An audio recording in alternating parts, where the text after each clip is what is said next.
I'm just used to being by myself. That's all I'm like. Okay, it's all right. All right. All right. What's up, everybody? It's your boy Miasma here at 91.5 WPRK FM, the best in basement radio here in Winter Park. I'm seated next to Tsunami, one of the coolest up and coming DJs here in the city. I'm super excited for this interview. We've been planning on this interview. We did one in the past, and YouTube got the copyright, and I was kind of dumb and didn't save the copy, but we're here to do this again. I'm super excited. You have even more stuff in the works than last time, and we have so much more to talk about. So I'm super excited. For the people that don't know you, give us an intro on who you are, what you do, like a quick little blurb, and then we'll jump into it. Awesome. Yeah, I'm super honored to be here. Thank you, dude. I feel like the man right now. Like, holy crap, what an intro. But yeah, I'm Tsunami. I'm 22 years old. Was from Orlando for last year, and I recently just moved to Miami. Going to school for music production. I'm a DJ, of course. Melodic techno, tech house, and house. I'm super excited though for this, and just thank you for bringing me on, man. No, dude, thank you for being here. Thank you. So getting, just jumping right into it, with the DJing, the tech house, what was it that made you, what was the moment that made you be like, aha, this is what I want to, do for my career, and not just, oh, this is for fun. This is, you're like, this is who I am. This is, when was that moment for you? Awesome, yeah. So I discovered electronic dance music, funny enough, in a fraternity party. This was in upstate New York, and they played the song "Losing It" by Fisher. And then before then, I was a very hip hop guy. And when they played that song, I was like, "Oh my god, what is this?" I saw the crowd moving and they're dancing. I was like, "Wow, this is the first time I actually saw people dance." Yeah. Long story short, I ended up joining the military, and I was about 2 years in the military. I went through a really rough time, and then I purchased my first DJ board, which is the DDJ Flex 4. Okay. And when I got that board, I posted online. I used to throw events too in upstate New York. And I was like, should I get it? They're like, yeah, get it, because I used to throw shows. And I was like, okay. So as I'm going through my cycle, the DJ board was something that kind of was like a coping mechanism. Mm-hmm. So after 12 hours on the shift on the field, I would be super excited to go to my dorm room and go live on TikTok and just DJ. I was doing that for 4 to 6 hours. So literally getting off of work at 6 in the morning, DJing for 4, sleeping in at 1, 2 to go back to work at 6 p.m. I was doing that for a long time because, a lot was going on through my life at that time. And it was a good way for me to just, feel good.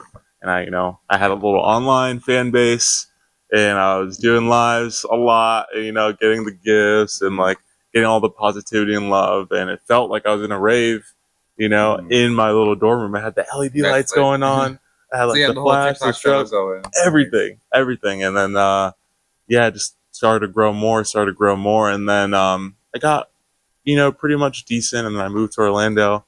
And then things kind of just started, I was like, let's just give it a shot. Nice. That's amazing. Because I see a lot of the kids now it's kind of, that's like the mode to go into now. Now when you, like you said, I got my controller or I got my big boy DJ gear, my 3000s, it doesn't matter. You see it all on TikTok, and like you said, and was it hard to get those followers? Did it come naturally? Were there days where you struggled? And for anyone who would watch this, who starts streaming, how did you push past that in the beginning, in those early days? So honestly, I had a TikTok following about 1,000 followers. So luckily enough, I was able to go live. I used to do stuff when it was Musically, and then so it was the same account, and I just took everything off and so then you just started grandfathered into TikTok. Okay. So luckily, I was able to go live. Okay, so me cool. going live, because I had the $1,000 followers cap. They let me go live. So doing that, it helped because every day I would get new viewers, right? And it was live interactions. So they were talking to me, I'm talking to them, and they're following me and they're DMing me, and I'm texting them back. So it's more of a community aspect. So if you think about this, months or 2 months, 3 months, it just gets, bigger and bigger and bigger. And it feels more authentic, it's more family oriented because I feel like everyone that's also on TikTok watching, DJ sets, it's either, trying to feel something good or they're going through something, you rather go to a rave while you're watching TikTok. Yeah. So, everyone's getting off of work and they're just excited to get on this app and, watch me play. or watch whoever else play. So it just felt really good. And if you just be consistent and after you go live, maybe like get some clips from your TikToks and then post it so people are seeing the after movie and like reliving the moment, they're gonna join the next one. So just do that, be scheduled. So like have a schedule, like I'm gonna go live 3 p.m. Every day, Monday through Friday or whatever it is, and then make sure you do the after movies, and or eventually people are gonna be able to follow your journey. So no, totally no. And the thing I'll add to that too, a tip I got was to before you go live, they were like, before you even go live, they were like, comment on other videos, like, repost. They're like, do it, like, comment, repost. And like, because they were like, people who you do that on their page, they're gonna go, oh, they're gonna click on your stuff. And same thing with other people who go through the comments. If you leave like a witty enough comment, like they say, leave a genuine comment, do something, funny or whatever, and then do that before you go live, like a good 30 minutes of just like, and be genuine, and then go live. Because then all of those likes and that whatever you just did is going to push people towards your stream, because especially if you use, the story posts and whatnot. So that's some free advice, right? That's some free advice for the people watching. But no, it's a useful tool. Agreed. So if that's that's you in the beginning, right? And now here's you now. Now you when starting and you now are completely different people, right? Absolutely. So what would be the difference between you then and you right now? Got you. Yeah, thank you for that. So coming to Orlando, I had my dad as someone as a support, and I didn't know anything about the music business or getting in the scene or music entertainment whatsoever. So getting our first opportunity was kind of just knocking on the doors, right? I did not know how to play on CDJs. I'm gonna be honest with you. Neither did I. I did not know how to DJ, right? As good as a crowd, but we didn't know where to start. So knocking on doors, we knocked on, Celine, Elixir, like all these different places in the city. And I remember DJ Chino was running his shows on Tuesdays, Taco Tuesday. So I'm like, hey, Dad, I'm really doing this DJ stuff. Let's go figure this out. He's like, let's knock on doors. So we go to Elixir on a Tuesday and run into DJ Chino. And big shout out to Chino if you're seeing this, because he gave me my first opportunity to really get heard and seen on a platform and different resources and other DJs to get familiar with my sound.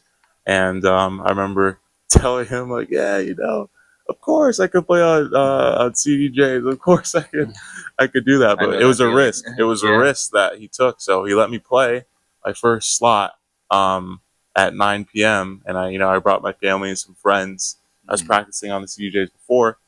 And then I got to play, and I did pretty well. And he really supported it, and then let me play even more on a later time slot. So I was able to grow, a following, consistency, and people, the ability to hear me out. And through that process and journey, I was really discovering like who I am as an artist, who the vision I have for the people, and the bigger brand that's just not just me with Tsunami.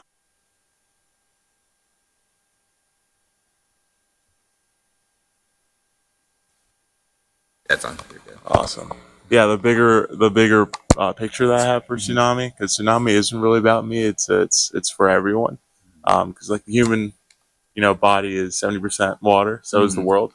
So it's really a wave, right? It's deeper than just me. So everyone is really focused on Tsunami, but we're all wavers. That's what I call the people. So I got really intact with music, right? The sounds. I started to learn like there's minimal tech, and there's techno, and there's melodic techno, and there's house, there's tech house, there's acid house. And going to Elixir and going to different clubs in Orlando gave me the ability to respect EDM, also be humble to other DJs, and figure out myself. So without Chino, I wouldn't have the mentality that I do now. And I'm very thankful for that. And during this process, of DJing and playing, I realized what's really important is branding. Also, the real important is having good music. So I took the real courage to go out to Miami after Orlando and work on music, build more relationships, and really dive deep into the Tsunami wave and curate it. And we've been doing that since October of last year. I think that was the last set that I had at Elixir. and we've been working on that ever since then, coming to Miami till now. And I'm very, very excited for what's going to happen next year. Dude, super amazing. No, the vibe, and I totally know what you mean. You talking about, going around knocking doors with your dad, who's here, shout out dad, right? I remember I used to do that with my mom. So when I started DJing next door to Chino. So he used to be a Dragon Room back in the day, and I used to DJ next door at Mako's. And that's kind of knew who he was. Is I'd always walk by and I'd be like, "Who's DJing in there?" And they're like, "Oh, it's DJ Chino." And I was like, "Oh, okay, cool." And I was like, because at the time I didn't know anybody. I just knew the only guys that I knew, my OGs back in the day were Andy Kovacs used to do Club XL on 106.7. So Andy Kovacs, Lunchbox, DJ J Mac, and Jefferson Funk. Those were the four dudes who taught me how to like DJ like EDM. And then there was Ben Farringer. He was the manager of Mako's. But similar, my mom and I I was in my garage one day DJing. He heard me, was like, "Come DJ downtown." Then I got into electronic music like you did. And I told my mom, I want to play EDM. And it's just like same clubs. They're the same clubs. They just had different names, yeah. Right? But same thing. Celine, back then it was Vane. I went to Senso, Firestone, which is now like, Celine, Vanguard. Senso doesn't exist anymore. I'm trying to think. Sweet Bee used to be there. That was another big club. I mean, not big. It was a little club, but it was a known venue. But same, and I'm glad that you've made the growth, and just I've seen you DJ. You play awesome shows, and you just did Beachella, which I know we're gonna get into in a little bit, right? I saw the videos. You crushed it. I was super sick, and like you said, to go from kind of like James Hype said, to go from I don't know what a CDJ is to now it's in your face 24/7. It's like, yo, what's up, buddy? Like, because I know what you mean. The first time you see a CDJ and a full Pioneer setup, you're like, yo, this is like a spaceship. Like, what does that button do? And then when you push it, it's like everything broke. And then you're like, I don't know what to do. Like, I don't know what to do. So I definitely know like the pressure. The first time I ever DJ'd, like I ever got to DJ in a club, I was DJing on Serato on 2 Pioneer CDJ 1000s and a Pioneer 800 mixer. And they were like, go for it. And I think I played Time of Your Life from Black Eyed Peas into like some Little John song. But it was like a 2-minute blend of like just, and bro, I was shaking so bad, like my back hurt by the end of it. I couldn't stand. I was like, it was like the shortest but longest 2 minutes of your life versus now it's like, yeah, whatever, man. Like it's Gucci. Like, so that's so funny. So you said you went to Miami to study music in school. So what was that process like? So what goal did you have in mind when you went in? What was your goal when you went in? And now that you're, where you are now, do you feel like you attained it? And what other things did you get out of it that you didn't expect? Awesome. Yeah. So my goal to go to Miami is just to, have stronger relationships with people. Mm-hmm. I know Orlando is a growing city, and, the brand and the mission that we have isn't just for myself, it's for the people. If I really want to continue to pursue something like this, you got to take risk. And I know being in a market like Miami is very tough because there's a lot of, competition, high class people and high quality competition too. Yes. Yeah. And it's very scary. And, comparison's a thief of all joy. But if people don't take risks, you never get any reward. Mm-hmm. So going to a city like that was very scary, but I did it. And I wanted to, improve in my music production. So I remember, sitting down and like, hey, I'm just going to apply to UM's, Frost Music School program. I didn't expect anything. And then 2-3 months, like I literally applied, did the application, just closed the laptop. I get an email. Oh yeah, you have like a letter from, University of Miami. And I open it and look at my dad. I'm like, should we literally press this open letter? And it says accepted. And that gave me the motivation to go. Because if it didn't, I would probably still been in Orlando. And I think it was just the universe kind of working its course. And it gave me a little bit more fuel. Like, this is really what you should do. So going to school like this and going around, Miami and seeing the underground life and different more sounds, applying it to the music. And through this time and process since being in Orlando, I already had the sounds that I've been curating in my head. So now being in Miami, I actually have a platform to actually do it, right? I'm going in the studio now since I already pre-planned this idea. I can actually put it on paper with really good equipment, and then getting some more ideas around. So we've been working on music ever since that, and we do have a lot of music to definitely be out for the people that really touches the soul and the mission of the wave, because it's a frequency. Um, and I'm very, very honored and excited. It's going to be absolutely amazing. And yeah, Miami's definitely helping this process, and a lot of opportunity is coming. And I'm excited to showcase it for the supporters, even in this city, because I really do love Orlando. And I love where I'm from, upstate New York. So, it's very inspiring even for myself, because I'm having people reaching out like, wow, like you were playing at Elixir and now you're really taking it serious and doing something out of your comfort zone. And like, I really respect it. So seeing this kind of wave of movement, kind of what we talked about last podcast, is really, really inspiring, because it's actually unfolding and I'm seeing it for myself. So I'm believing even more. So I'm very excited, man. That's awesome. And I love that you bring up belief, because I always talk to my friends, my girlfriend, and most people, like nowadays, like it wasn't so when I started DJing back in the day, alcohol drinking culture was very big. Everything was, shots is a big song for a reason. You know what I mean? But now, the generations now, don't drink as much, and there has to be, like I've told everyone, a purpose. There needs to be something. And like you're saying, you're creating waivers, you have that wave, and so what do you feel like it is that you are bringing to those listeners, your fans that have followed you since the beginning, and fans that you're going to get in the future?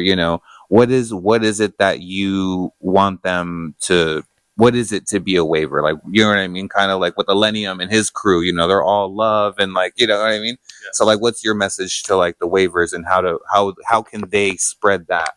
Not just your music, but also the vibe and the mentality.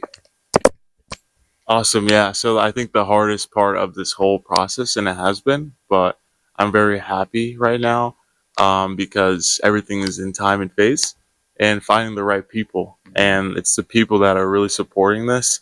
Like shout out to Everest, which is my cameraman, like Brody, Giselle, my dad, Vinny, all these other people, Frequency that's in Miami. Having all these people around, and, invest their time and support the brand is really what fuels this engine for people. And what I'm saying to this is for people attending, these future tsunami events and tsunami wave, is this place and this brand is very impactful. That's why it's spelled SUN, tsunami, because after the storm is over and the wave, when that tsunami hits the city, the feeling that you get when it's over is the sunlight. So it's bringing that sunlight. So when someone is, feeling depressed or sad or just want to forget about their life in one moment, and they go to an event, is to forget that moment, right? And in that rave, it's very dark. You get a lot of 808s. You get a lot of different sounds and frequencies. But the feeling that you leave from it, that sunlight that hits when that last song plays, that euphoria when you leave with your friends, is something way more powerful, and you just want to keep going. So the message is, what I'm saying is, anything in life, right, that you're going through, like a tsunami, eventually ends and the sunlight appears. Awesome. That was awesome, dude. And so I love how the lights dim too. Like that was cool how it rolled. When you're doing that and you're bringing that light and that positivity, like you said, when you bringing that sun, how did you have, obviously, like you said, you have your team with you, right? So how did you form that team? How did you pick everyone, and and what was the reason behind that, and why did you pick your team, essentially? Why are you guys the Avengers? In your own way.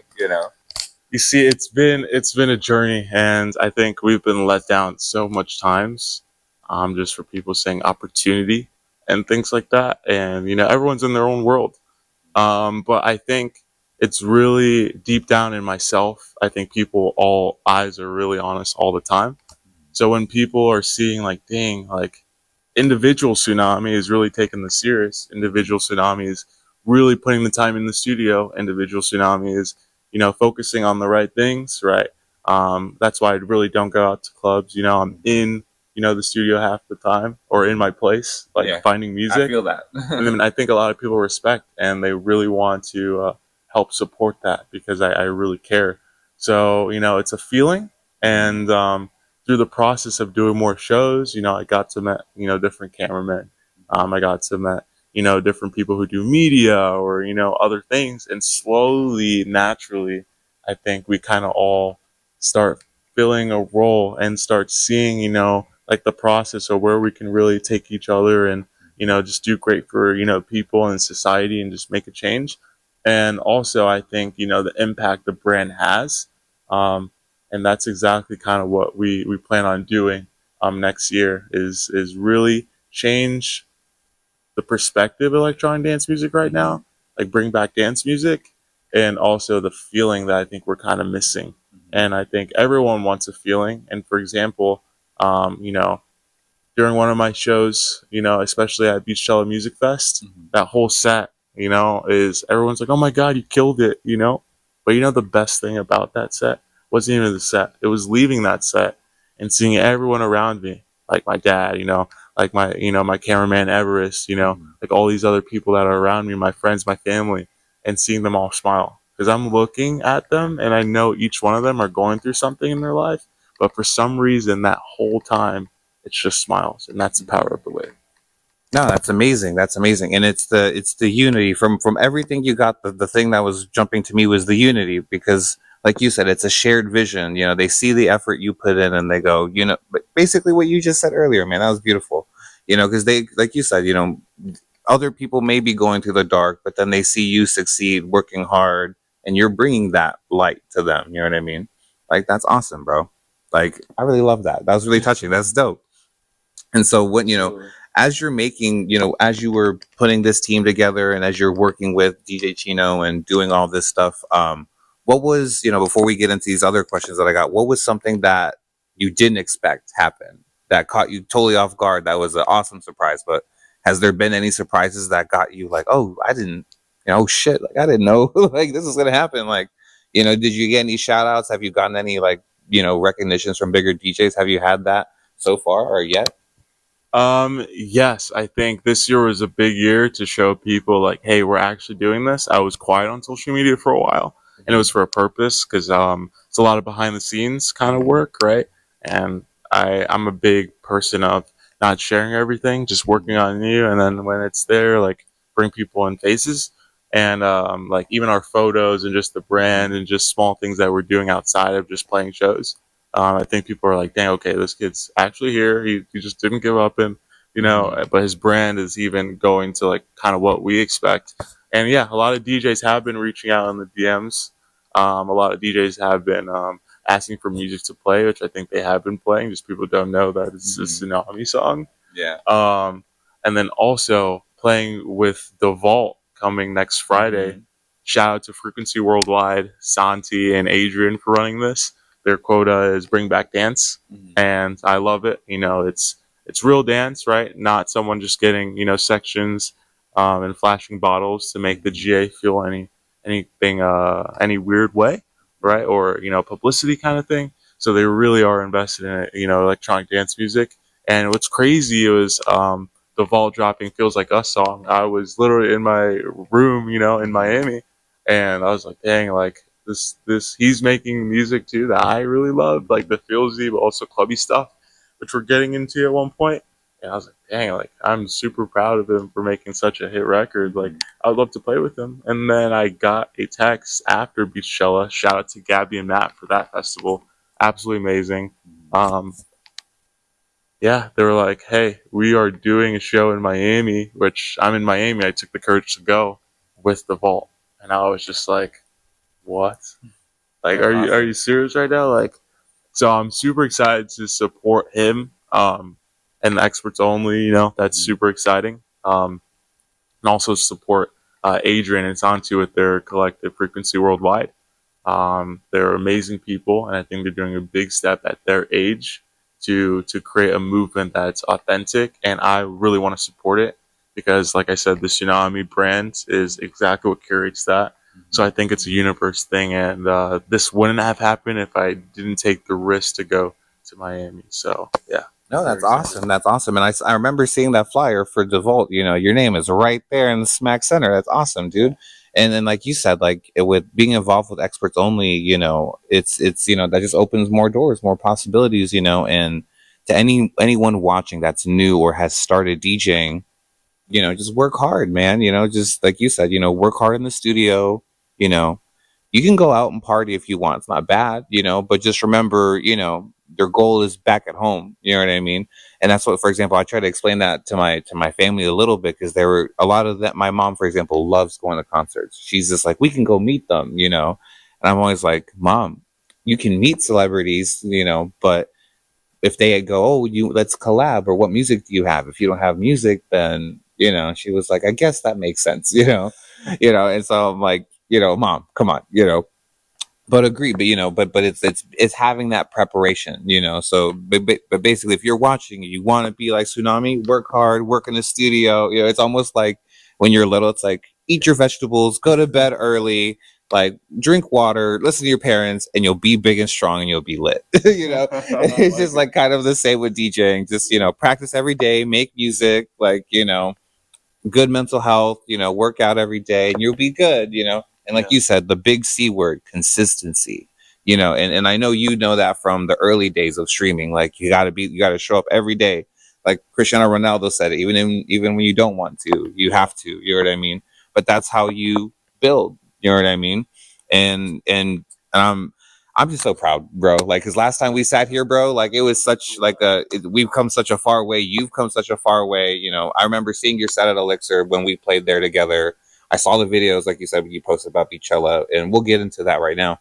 You know, and it's just so cool to see your journey and to see the growth. And kind of like I was telling you off camera, that's kind of what I love seeing. You know, anyone that's new, anyone that's getting into it or has gotten into it, surpassing all of us, you know, and just continuing on, because it's like, you know, everyone's got their own beaten path. You know, you could be the next John Summit for all we know right now. You know what I'm saying? And this is just the beginnings of that. You know what I'm saying? And everyone has that seed of opportunity. You know what I'm saying? And it's just nurturing that to see where it grows. You know what I mean?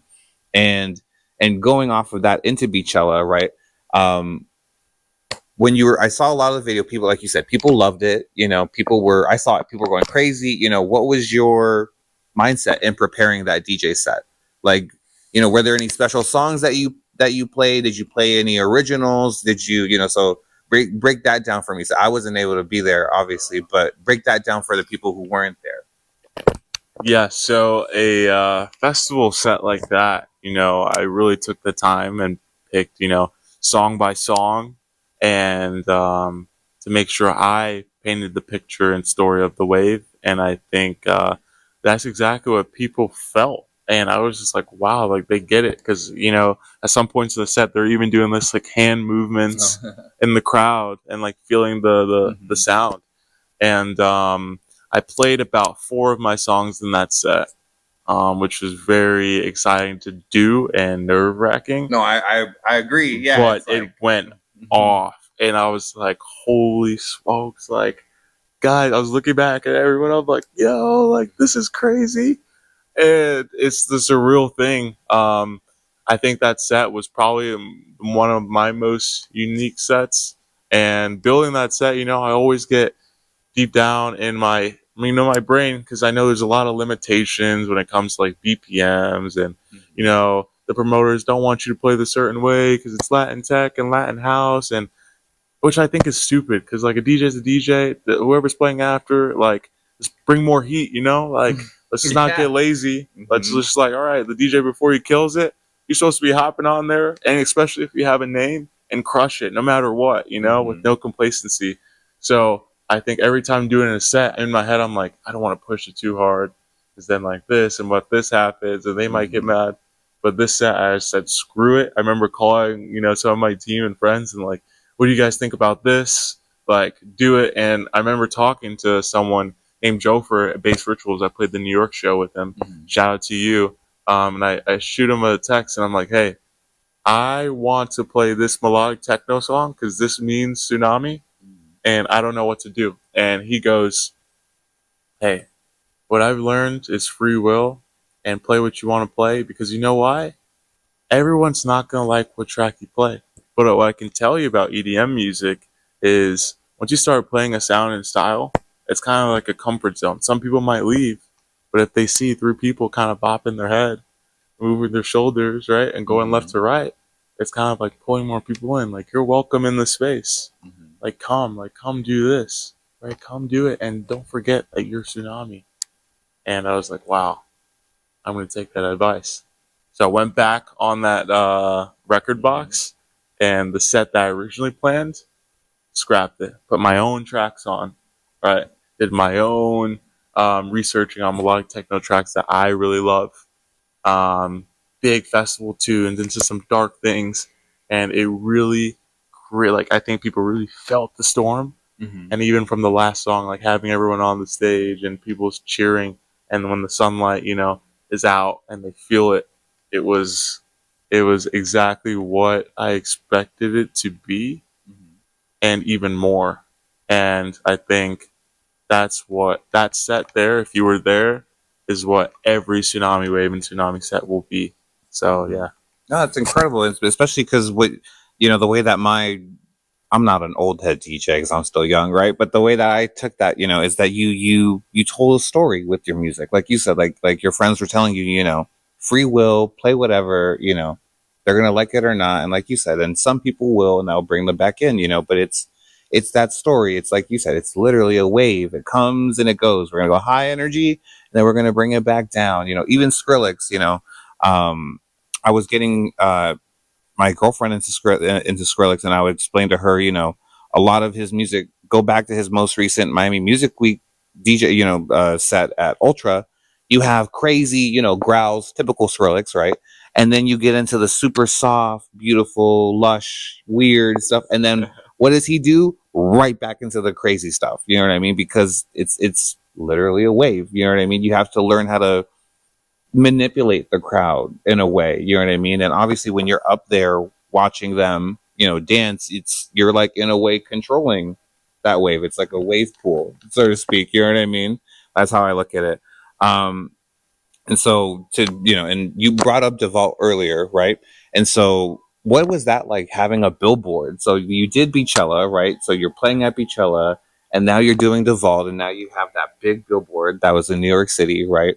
Like, how does that feel, Loki? I gotta ask you because I got it in my questions here, and I was like, yeah, I was like, that is a good one. I'm like, because but how does that feel? So when you play Beachella, you see the big billboard, how do you feel when you go home and you take off your DJ vest, you just sit in your room and you're you for a second? How do you take that? How does it feel? Is it like, I didn't think I'd get this far? Is it like, is it everything? I knew I'd be here. Like, I knew it. Or, how do you feel? How do you take that in?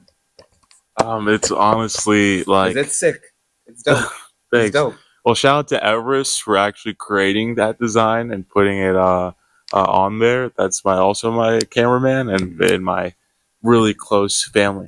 We're all family, and it was a really nice design. So shout out to you for doing that in such a short time too. But we're going to New York for the Bass Rituals show for Jofer. This was his first actual event, and this was in the same town that I was from, and I discovered EDM music. So I was like, wow, like thank you for the opportunity. He reached out and he wants me to play back in the same town I was from. So he came up with a plan. I came up with a plan, and the team of getting us on the billboard. And I was like, what? Like, no way. Like, let's what? This is insane. I was like, oh my god. And I think about this music journey is you're on such high vibes, and when you're by yourself, sometimes kind of get in your head, right? And comparison's the thief of all joy, and it's a really tough, strong thing, and it takes a strong person to keep going. I think that's what exactly this journey is, and we're just really starting now. But I think doing something like that, especially with my past and coming out of the military and everything that I kind of went through and being young and kind of getting pushed off by people, it kind of gave me that boost and like feeling that I'm a better. I don't even know how to say this actually. It's almost surreal because playing at a festival like Beachella was already a wow for me, and then seeing that on Times Square was like, holy smokes! Like, kind of what is going on? Like, tears of joy. I remember like all of us actually crying because like it's been so hard to even just get opportunity. People really see the potential that we have because no one wants to give that opportunity. And doing that on a weekend and kind of in New York where we're gonna do a show and feeling the wave like really hit a city. Yeah. It was like, oh my god, this is even more boost, and it's really a camaraderie thing. I didn't even feel like like a tsunami individually. It's kind of looking at everyone around me like, oh my god, guys, we're what the heck is going? Yeah. Exactly. And then after that, the vault just coming along. It's just been crazy. It's yeah. That's awesome. And to kind of like circle back into the Beachella, is there a difference between how you would prepare like a festival Beachella set versus, because I'm assuming the DeVault event is going to be in a club, like in a nightclub, right? And so what is the do you prepare differently, or obviously, right? But what makes the difference between your festival set and then like a more intimate club set? Gotcha. So, a festival set, I guess, for me is, I still have the tsunami style in my music to play, but also, the big records, the big, what do you think of fireworks going off and this 3, 2, 1, go, some like really fun stuff, and I think it's great. So really just playing the big top tracks that are out, and also sneaking in some few stuff. But with this club set, with the vault. It's everything you could imagine. CO2 lasers, very dark. It's going till 4 a.m. So Ooh, nice. I'm going to be playing really late night, late morning or whatever it is for people. I guess the party starts in Miami at 1 a.m. So Yeah, the party I guess the day just started. So when you get in the club, everything that you expect. This really dark, hard hitting stuff. Also a little light to calm the crowd down at some parts. But you can expect very fast paced, dark, things. I think the tsunami is gonna hit that night. It's gonna be super fun and just honored again to play with the vault. And yeah, super excited for everyone in the team. That's super sick, man. And having been, being here in Orlando and now being in Miami, right? What's to kind of loosen up a little before we jump into these last, couple sections here. If when people go to Miami and they want to experience electronic dance music, other than we'll cut out Space because everybody knows about Space. That's an easy one, right? If you had to pick a venue other than Space or 11, because we've been to 11 and they're right next door. If you had to pick a venue that you'd be like, oh, this would be a cool spot, or like, what would be your place to go if they were like, we're closed for tonight? Where would you go in Miami to find dance music? There's a lot of good places, and I'm asking for me too. Because for you, okay. Because for people watching, but also for us. So when we go, we can actually know where to go other than just those two spots. Like we go to Live too, but like that's pricey. You know what I mean? Live is a little pricier, but okay. We're gonna go balling on a budget. Let's get it. Honestly, there's a lot of clubs, right? And shout out to all the promoters of Miami. This is not personal vendetta or anything against you. But I think one that was pretty cool is, like I said, I don't really go out. And I have this crazy guy named Matt around us. And then my boy Sosa, too, that's out there. Shout out to you. But Matt loves, a good party. He loves a good, event. And he's like, yo, have you heard about Mode? And I was like, oh, I don't know. That sounds familiar. I know Mode. So he pulls up. He's like, Tsunami, we're going to Mode. We're going to Mode tonight. Tsunami, you need to get ready. Like, I'm paid for everything. And Mode is it's very affordable. And then they have upstairs and downstairs, and that's where a lot of the local town plays. And I remember we're getting there at 2 or 3 in the morning, and going downstairs, absolutely insane. I was just aiming some songs, I can't lie, and also I was like, dang, I need to get more mature with my music because that was sick what you're playing.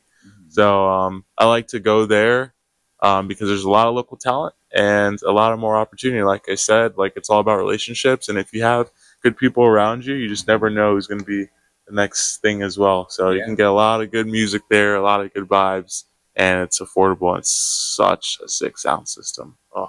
I believe it. And have you gotten a chance to play at some of those venues yet? Or I know you said you don't go out a ton, but have you played any of those venues yet as well? Or do you have, No, I have not been playing at these venues yet because I'm still just focusing on music, and I think people are still trying to discover and make sure that we can. But I have been working on music, like I said, and then also going to UM. I've been doing a lot of fraternity stuff actually with ZBT. Shout out ZBT, Go Rush ZBT 2026.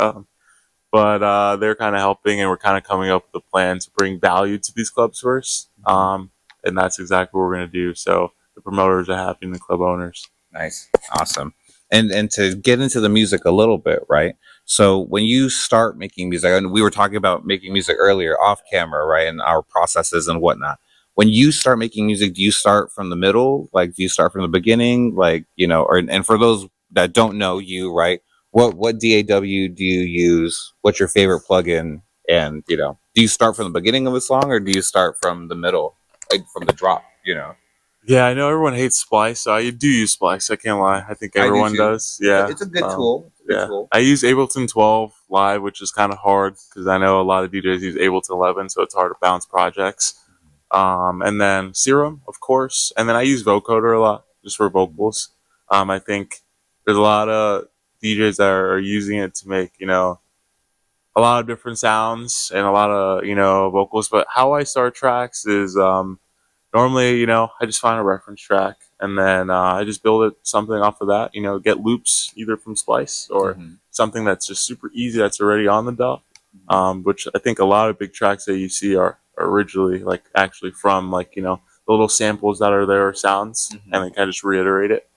And then Serum, but honestly, I think everyone feels that the vocal is like the craziest thing, but it's really the beat, and then you can attach whatever vocal you want. So I have a lot of projects, so I think making music is a lot easier. So I can go in there quick instead of spending hours and hours trying to find different sounds. Kind of just rearranging things and making it a little bit more creative than what it was. So yeah, that's pretty much it for it. No, that's awesome. Especially because I was telling you when we were talking earlier, I find myself now just spending days just making it's like the equivalent of throwing paint on the wall. That's what I'm doing right now. I'm being a crazy psychopath of just throwing paint on the wall and just being like, okay, how does it look? Okay, I kind of like this section. Let's zero in on that. And then, I'll take that and then repaint it somewhere else. That's kind of what I'm about. I do that abstract stuff, Nice. but I want anyone watching to know that is the way. Reference tracks all the way through, like the proper way. I'm on some artistic, hippie stuff over here, but the proper way, like he says, have a reference track, use good samples. Like a good thing I always tell everybody, if you feel like your kick isn't hitting hard enough, it's because you don't have the right kick. My here's a secret. If you want a good kick drum, steal it from another DJ. No, I'm being for real. If you like Laid Back Luke, if you like Tiesto, if you like John Summit, I'm being for real. Yeah, if you like how Fisher's kick hits on Losing It, for example, if you like how his kick drum hits, just sample the kick, put it into the reference track, or may have a reference track that you want to work on, and then if you think about it, that kick drum that you sampled is a fully mastered, EQ'd, finished, it's done. You know what I mean?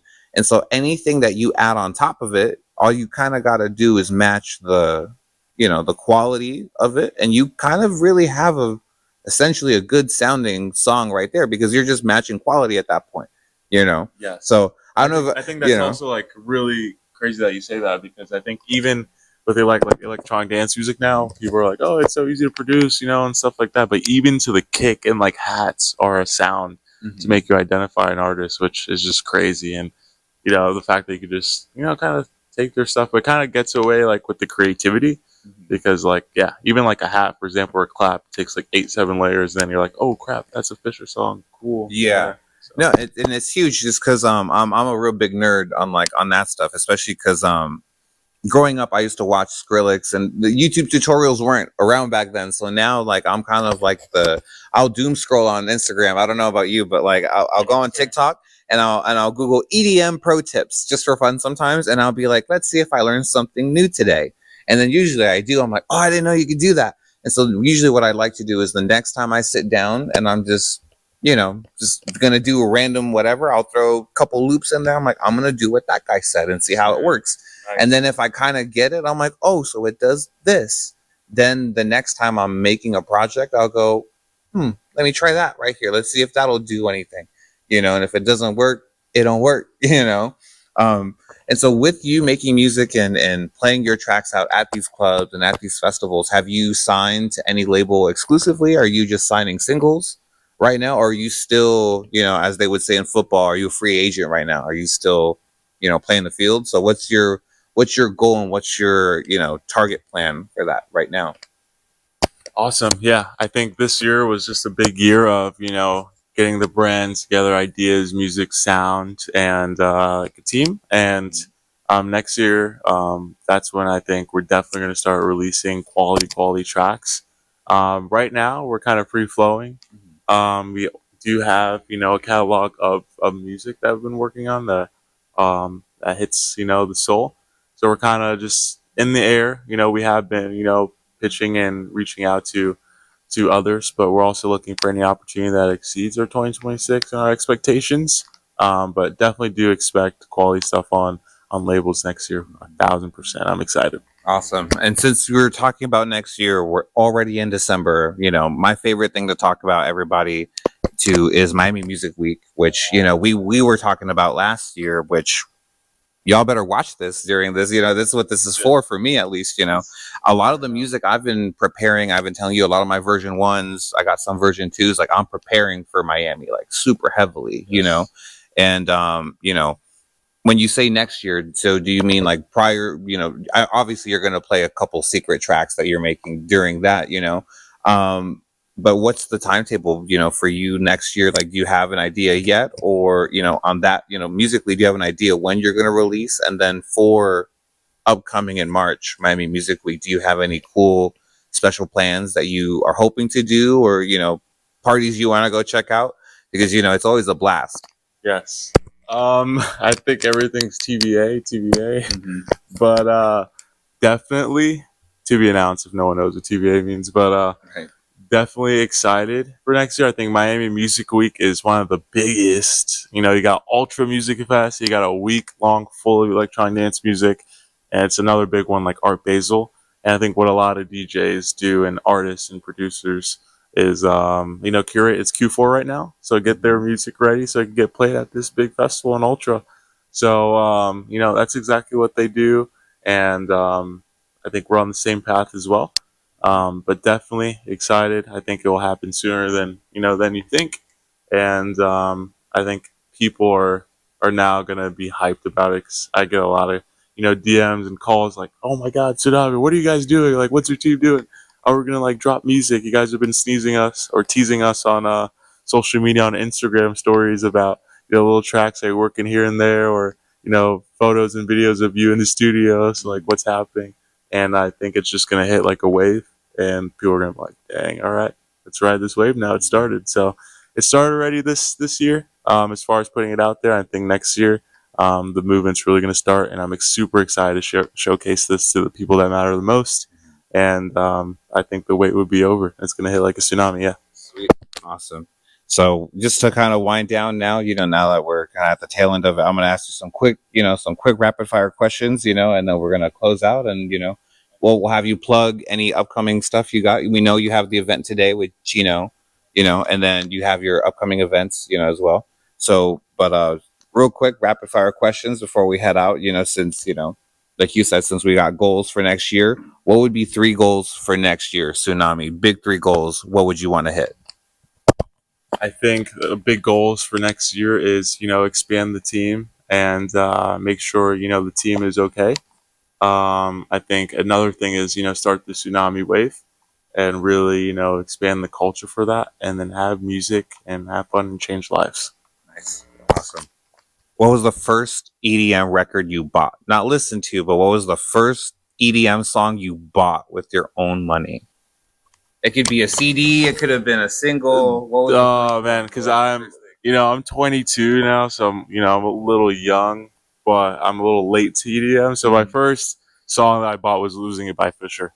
Nice. I know it's like generic, but I thought that record was still sick. It's still sick to this day, and that's the song that got me in EDM. And yeah, nice. Mine was Strobe Light Seduction. It was Cascade CD. That's where Move For Me. And I remember that was the first thing I ever bought with my own money that I got. That's cool. That's dope. Here's a fun one. Which crowds get crazier, Orlando or Miami? oh, I gotta say Miami.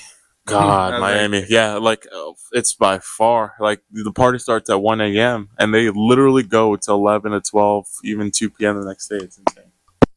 What is the most catastrophic DJ thing you've ever had happen mid DJ set? For me, I was DJing at Sweet B, and this was back in the CD era. So I was DJing, and it was Rihanna's "Where Have You Been," and the CD started skipping on the "Where Have You Been All My Life, life, life, life, life, life, life," and people were looking at me like, "Oh, it's a remix," and I'm sitting there like, oh no, my CD is scratched. And so I was like, out there like, woo! And after 15 seconds, it started to set in like, oh, it's skipping. And I had to, in those 15 seconds, I had the next song ready, and I just jumped right into, I think it was like a bingo player song. You know, it was a funny moment, but for me, that was the most like, oh my goodness, like I saved it, but like, so for you, what was that moment? If you've ever had one? oh man, yeah, I had plenties. I think like clubs just don't take care of their equipment, or the DJs at least probably slam things in. But I think one of the times where actually like one of the CDJs went down, and there's only one CDJ working in the mixer, so you had to roll over every song to like one channel and then mix and load it on that one, and it was a nightmare. But no one knew because I kind of like. I was stressing in my head the whole day. I'm like, oh my God, this needs to end. This is the terrible time of my life. But also got to entertain. Like, I'm smiling. I'm like, yeah, shots. Like, let's go, guys. Woo! But on the inside, you're like, things are wrong. Inside, I'm like, oh my God, this is bad. Like, I'm dying right now. And my heart's pounding. I could feel it. And I'm freaking out. But it was sick. And I think people were like, this is the best set. And I was dying. So. That's amazing. That was me DJing at this wedding yesterday. Like I was playing like regional Mexican music, and they're all having a blast. So I'm like, yeah, this is awesome. And on the inside, I was like, if I could clock out right now, I would. Like I was like, greater men than me have done and failed this.